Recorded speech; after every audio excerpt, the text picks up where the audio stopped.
नमस्कार दोस्तों, मैं अरुण ढिलन और आप लोगों का स्वागत है आपके अपने channel Dhillon yoga and health में। दोस्तों, अभी तक हमने चित्त को जाना है, चित्त की वृत्तियों को जाना है और आज हम जानेंगे दोस्तों कि चित्त को यानी कि मन को नियंत्रित कैसे किया जाए, यानी कि चित्त प्रसादन के उपाय कौन कौन से हैं और चित्त वृत्ति निरोध के उपाय कौन कौन से हैं। दोनों ही चीज सेम ही है। आप चित्त प्रसादन के उपाय बोल लीजिए या चित्त वृत्ति निरोध के उपाय बोल लीजिए, एक ही चीज है। या फिर आप मन को कंट्रोल करने के उपाय बोल सकते हैं दोस्तों। तो ये जो बताए गए हैं इनकी संख्या 10 है, तो उनको 10 को जान लेते हैं। जो पहला है वो है अभ्यास, फिर वैराग्य, उसके बाद ईश्वर प्रणिधान, उसके बाद भावना चतुष्ट है, उसके बाद प्राणायाम, विषयवती प्रवृत्ति, ज्योतिषमती प्रवृत्ति, वित्राग विषयचित, शौपन निंद्रा, ज्ञानालंबन, उसके बाद आता है यथा भीमतय ध्यान। ये जो 10 हैं दोस्तों, इनमें से कुछ लोग मानते हैं कि जो प्रथम 5 हैं वो हमारे मन को शांत करने के उपाय हैं और जो अंतिम 5 हैं वो हमारे मन को नियंत्रित करने के उपाय हैं। और कुछ लोगों का मानना है कि जो प्रथम 3 है वो मन को शांत करने के उपाय हैं और अंतिम जो 7 है वो मन को नियंत्रित करने के उपाय हैं। लेकिन दोस्तों हम यहाँ पे 10 को इकट्ठा पढ़ेंगे और जो ये दोस्तों 10 हैं इनके लिए हमें 10 का पालन करना ही जरूरी नहीं है। आप इनमें से किसी एक का पालन करके भी अपने चित्त को शांत कर सकते हो। ना ही ये स्टेप है कि आप पहले अभ्यास को, फिर वैराग्य को, फिर ईश्वर प्रणिधान को इस प्रकार से पालन कीजिए, इनका नहीं। आप इनमें से किसी एक का पालन करके अपने चित्त को नियंत्रित कर सकते हैं दोस्तों, मन को कंट्रोल कर सकते हैं। तो सबसे पहले हम अभ्यास को देख लेते हैं कि अभ्यास क्या होता है। तो दोस्तों अभ्यास जिस प्रकार से नाम है, नाम से आप लोगों को आइडिया हो गया होगा कि अभ्यास क्या होता है, लेकिन फिर भी मैं एक बार बता देता हूं। तत्र स्थितो यत्नोभ्यास है, यानी कि स्थिति का नियमित प्रयत्न करना ही अभ्यास कहलाता है दोस्तों। यानी कि किसी चीज का कि रेगुलर प्रैक्टिस, किसी चीज की रेगुलर प्रैक्टिस क्या कहलाती है, अभ्यास कहलाता है दोस्तों। यानी कि लगातार नियमित रूप से प्रयत्न करते रहना अभ्यास होता है। तो आप लोग इसको ज्यादा समझाने की जरूरत नहीं है, आप लोग अभ्यास नाम से ही समझ गए होंगे। यानी कि अगर हम अभ्यास करें, प्रैक्टिस करें अपने चित्त को नियंत्रित करने की, तो हम चित्त को नियंत्रित कर सकते हैं। उसके बाद आता है हमारा वैराग्य। वैराग्य क्या चीज होती है? राग का विरोधी होता है विराग, और विराग का भाव ही क्या कहलाता है? वैराग्य कहलाता है। अब राग क्या होता है? राग से ही सारे द्वंद्व उत्पन्न होते हैं।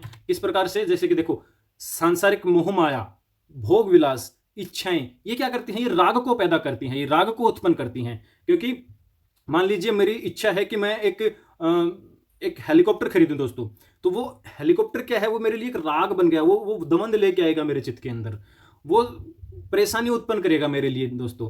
तो वो क्या है? एक राग है। हमें उस राग को खत्म करना है, राग का विरोध करना है। यानी कि वो राग क्या क्या, जैसे कि सांसारिक मोह माया हो गई, वो हमारे लिए राग है। हमारी कोई इच्छा हो गई, वो हमारे लिए राग है। कोई भोग विलास अगर हम कर रहे हैं किसी चीज का, वो हमारे लिए राग है। इन चीजों को खत्म करके, राग को खत्म करने से क्या होता है? वैराग्य का भाव पैदा होता है। यानी कि इसको विरोध करेंगे राग का, तब हमारे अंदर वैराग्य आएगा दोस्तों।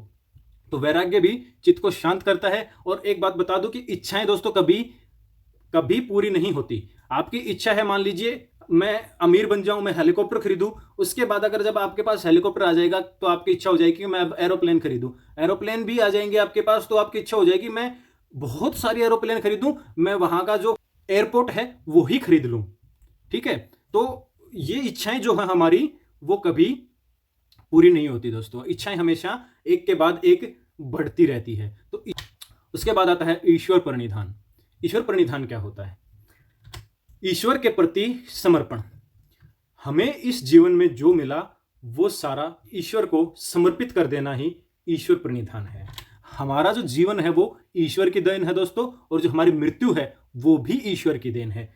और हमारा जो शरीर है जो ईश्वर ने हमें दिया है, ये भी ईश्वर की देन है। ये भी हमें उन्हीं को समर्पित करना है। यानी कि जीवन में जो पाया वो सब कुछ ईश्वर की देन है, ईश्वर ने हमें दिया है, और वो हमें ईश्वर को वापस लौटाना है, समर्पित करना है। हम खाली हाथ आए थे, खाली हाथ वापस जाएंगे। ना हमारे साथ कुछ आया था, ना साथ जाने वाला है। सब ईश्वर ने दिया और ईश्वर को ही लौटा के हमें जाना होता है दोस्तों। उसमें चाहे अच्छी चीजें हों या बुरी चीजें हों, अच्छी और बुरी चीजें हमारे कर्मों पर आधारित होती हैं दोस्तों। अगर हमारे कर्म अच्छे हैं तो ईश्वर की देन जो होगी वो भी अच्छी होगी। हमारे कर्म बुरे हैं तो ईश्वर ने हमें जो दिया वो भी बुरा ही होगा दोस्तों। तो दोस्तों अच्छा हो या बुरा हो, देन ईश्वर की ही है, डिपेंड करता है हमारे कर्मों के ऊपर, और वो जो देन है हमें वापस ईश्वर को समर्पित करनी होती है। तो यानी कि ईश्वर के प्रति समर्पण का जो भाव होता है वो ईश्वर प्रणिधान होता है, और ईश्वर के प्रति समर्पण का भाव जब आपके अंदर आता है तो आपका मन शांत होने लगता है, आपका मन आपके नियंत्रण में आता है दोस्तों। तो ये था ईश्वर प्रणिधान। अब उसके बाद चलते हैं भावना चतुष्टय। चतुष्टय यानी कि 4 प्रकार की भावनाएं बताई गई हैं दोस्तों इसमें, यानी कि 4 प्रवृत्ति के लोग होते हैं, उन चारों प्रवृत्ति के लोगों के लिए हमें भावनाएं हमारे मन में होनी चाहिए, और कैसी भावनाएं होनी चाहिए वो इसमें वर्णन किया गया है। देखिए, सुख रहने वाले प्राणियों के प्रति हमारे मन में मित्रता का भाव होना चाहिए दोस्तों। जो व्यक्ति दुखी रहते हैं उनके प्रति दया और करुणा का भाव रखना चाहिए। पुण्य करने वाले प्राणियों के प्रति मुदिता और प्रसन्नता का भाव रखना चाहिए, और जो व्यक्ति पाप करने वाले हैं उन्हें एक मौका देने के बाद, एक अवसर देने के बाद, यानी कि उन्हें एक सुधरने का अवसर दिया जाना चाहिए। अगर नहीं सुधरते हैं तो उनके प्रति उदासीनता का भाव होना चाहिए दोस्तों। उदासीनता का मतलब न्यूट्रल हो जाना चाहिए हमें उनके प्रति, यानी कि जो पाप करते हैं उनके कर्मों से, यानी कि वो पाप के जो कर्म हैं उनके कर्मों से हमें कोई फर्क नहीं पड़ना चाहिए। वो जो करते हैं उनको करने दिया जाए, हमें उनके प्रति न्यूट्रल हो जाना चाहिए, ना ही हमें उनकी चीज़ों के ऊपर ध्यान देना चाहिए, और ना ही उनकी चीज़ों से हमें हमारे चित्त के ऊपर कोई प्रभाव पड़ना चाहिए दोस्तों। यानी कि हमें उदासीनता का भाव उनके प्रति रखना चाहिए। एक अवसर देने के बाद में एक अवसर उनको ठीक होने के लिए दिया जाना चाहिए दोस्तों।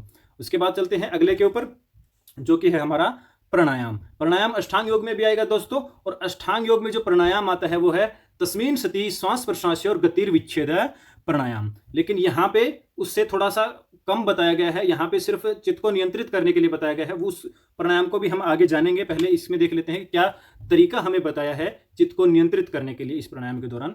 तो धीरे धीरे श्वास को छोड़िए। इसमें बताया गया है कि श्वास को क्या है, धीरे धीरे आंखें बंद करके धीरे धीरे श्वास को बाहर निकालिए। श्वास बाहर निकालने के बाद हमारे जो फेफड़े हैं वो रिक्त हो जाएंगे, खाली हो जाएंगे, और उसके बाद श्वास को बाहर ही हमें रोक के रखना है, और वहां पे शांति का अनुभव हमें करना है, यानी कि शांत मन से बाहर ठहरा के रखना है अपने श्वास को यथासंभव, जितनी देर आप रख सकते हैं। इससे क्या होता है कि हमारी चेतना में शिथिलता आती है दोस्तों, हमारा मन जो है वो शिथिल होता है। जितनी देर हम श्वास को बाहर रोक के रखेंगे उतनी देर हमारा मन शिथिल होगा एक जगह पे 10 सेकंड 15 सेकंड के लिए, और उसको फिर धीरे धीरे बढ़ाया जा सकता है लंबे समय अवधि के लिए दोस्तों। तो वो होता है हमारा प्राणायाम। अष्टांग योग में प्राणायाम आएगा, उसको भी हम आगे जानेंगे दोस्तों। अभी बात आती है उसके बाद विषयवती प्रवृत्ति के बारे में। अब विषयवती प्रवृत्ति क्या होती है कि इंद्रियों के अनुभवों के अवलोकन द्वारा मन में शिथिलता आती है।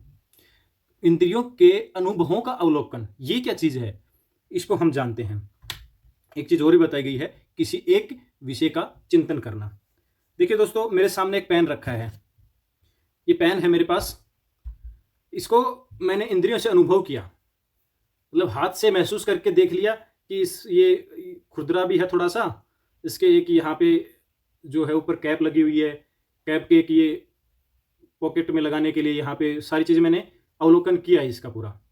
इसको आंखों से भी देखा, तवचा से छूकर भी देखा, पूरा मुझे इसका ज्ञान हो गया है, इस पेन के बारे में पूरा पता लग गया। इसको रखो साइड में।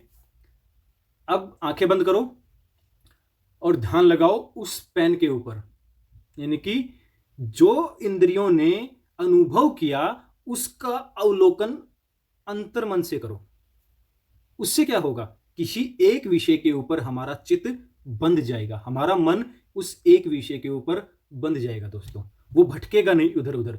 वो सिर्फ, अगर आपने ये एग्जाम्पल लिया है मैंने, कुछ और भी हो सकता है, कोई दिया ले लीजिए, आप कुछ भी ले लीजिए, सूर्य का प्रकाश ले लीजिए, जो आपने आपकी इंद्रियों ने जिस चीज का अवलोकन किया है, कुछ भी हो सकता है, एनीथिंग जिसको आपकी इंद्रियों ने अच्छे से जानना हो, उसका अवलोकन करना है हमें अंतरात्मा से। उससे क्या होता है, हमारा चित्त, सिर्फ जो हमारा मन है वो उसी चीज के ऊपर बंध जाता है, वो भटकना बंद कर देता है दोस्तों। यहां नीचे लिखा गया है किसी एक विषय पर चिंतन करना, ये धारणा के बिल्कुल समान है। धारणा क्या होती है, देश बंधे से चित्त से धारणा। धारणा क्या होती है कि किसी देश में किसी पर्टिकुलर स्थान के ऊपर अपने चित्त को बांधना धारणा कहलाती है। अष्टांग योग आएगा, उसमें बताऊंगा धारणा क्या होती है, वो सेम ही है। ये विषयवर्ती प्रवृत्ति, किसी एक विषय के ऊपर अपने आप को रोक के रखना क्या कहलाता है, विषयवती प्रवृत्ति कहलाता है। इसमें दोस्तों गंध आदि जो 5 विषय हैं वो उनका चिंतन करने के लिए बताया गया है। यानी कि जो गंध आदि, गंध मतलब स्मेल, गंध आदि जो 5 विषय बताए गए हैं, पतंजलि ने इसमें वर्णन किया है, जिक्र आया है उनका, तो उनका चिंतन करने के लिए बोला है। आप चिंतन किसी भी एक विषय का कर सकते हैं, जरूरी नहीं है कि आप उन्हीं 5 विषयों में से किसी एक का कीजिए। किसी एक विषय का चिंतन कीजिए, कोई भी विषय ले लीजिए अपनी इच्छा के अनुसार, बस मन को उसके ऊपर अटका के रखना है, कहीं दूसरी जगह नहीं जाने देना, ठीक है। उसके बाद आता है ज्योतिषमती प्रवृत्ति। इसमें क्या होता है, किसी प्रकाश युक्त विचार का चिंतन करने से जो कष्ट और शोक से मुक्त हो। यानी कि कोई प्रकाश युक्त विचार हो, उसका हमें चिंतन करना है, और वो विचार कैसा होना चाहिए, शोक और कष्ट से मुक्त होना चाहिए। यानी कि क्लेश रहित सात्विक प्रकाश, यानी कि दुखों से रहित और जिसमें पॉजिटिविटी हो, ऐसा प्रकाश होना चाहिए, और उसका हमें क्या करना है, चिंतन करना है दोस्तों। वो कहलाता है ज्योतिषमती प्रवृत्ति। अब बात कर लेते हैं इससे आगे, वितराग विषयक चित्त। इसमें क्या होता है दोस्तों, देखिए, जो हमारे ऋषि मुनि हैं, जिन्होंने सांसारिक मोह माया को त्याग दिया, जिन्होंने सांसारिक बंधनों को छोड़ दिया, जिन्होंने अपनी इच्छाओं को खत्म कर दिया, जो इच्छाओं से मुक्त हो गए, उनका हमें ध्यान लगाना है दोस्तों। हमें उन्हीं का ध्यान करना है जो हमारे ऋषि मुनि थे, जिन्होंने, जो हमारे योगी गण थे, जिन्होंने सांसारिक बंधनों को, इच्छाओं को खत्म कर दिया। उन्हीं के ऊपर अपने चित्त को लगाने की बात की गई है, उन्हीं पर ध्यान को लगाने की बात की गई है दोस्तों, वितराग विषयक चित्त में। उसके बाद आता है शौपन निंद्रा ज्ञालंबन। ये क्या होता है दोस्तों, देखिए, जागृत अवस्था में शौपन निंद्रा की अवस्था का स्मरण करना। यानी कि जब हम जागृत, 2 अवस्थाएं होती है, शौपन अवस्था, जागृत अवस्था। मैं जागृत अवस्था में जगा हुआ हूं, इस अवस्था में जो हमने शौपन में कुछ देखा या फिर निंद्रा के दौरान हमने जो अनुभव किया, उस चीज का स्मरण करना है दोस्तों। उससे क्या होगा, जो हमने शौपन में जो चीजें देखी ना, उसमें हमारा चित्त बंध जाएगा। यानी कि शौपन के दौरान जो चीजें देखी हैं, उसमें हमारा चित्त बंध जाएगा दोस्तों। और निंद्रा के दौरान जो अनुभव किया है, सिर्फ हम उसी के बारे में सोचते रह जाएंगे। इससे क्या होगा, हमारा चित्त एक जगह पर केंद्रित हो जाएगा। यानी कि ये भी क्या है, फिर आपको एक जगह पे चित्त को रोकने का कार्य करता है, शौपन निंद्रा ज्ञालंबन। क्योंकि इसमें क्या होता है कि हमने जो शौपन में देखा, जो निंद्रा में अनुभव किया, उस पर हमारा चित्त रुक जाता है, उसका हम चिंतन करते हैं इसके दौरान। तो दोस्तों ये था शौपन निंद्रा ज्ञानालंबन। अब बात करते हैं यथा भीमतः ध्यानम। ये क्या होता है, जिसकी जहां इच्छा हो, आपका मन जहां बोलता है, ये कहता है कि मुझे वहां ध्यान लगाना है, आप उसके ऊपर ध्यान लगाओ। समझे आप? यानी कि आपका इच्छा है, आपने आंखें बंद की और बस पृथ्वी घूम रही है, ब्रह्मांड में है हम, पृथ्वी घूम रही है और बस हम उसको घूमती हुई पृथ्वी को ही देखे जा रहे हैं। उससे दोस्तों क्या होगा, हमारा चित्त उस एक चीज के ऊपर बन जाएगा, भटकेगा नहीं। यानी कि जहां हमारी इच्छा हो वहां ध्यान लगाइए। और चीज ले लीजिए, मैंने पृथ्वी का एग्जांपल लिया, दीपक जल रहा है, उसकी लो किस प्रकार से उछल रही है। जब दीपक जलता है तो उसकी लो हिलती है, वो जंप करती है, तो वो किस प्रकार से हिल रही है, उसका ध्यान लगा लीजिए। जहां आपकी इच्छा हो वहां ध्यान लगाइए, इसके दौरान बताया गया है दोस्तों।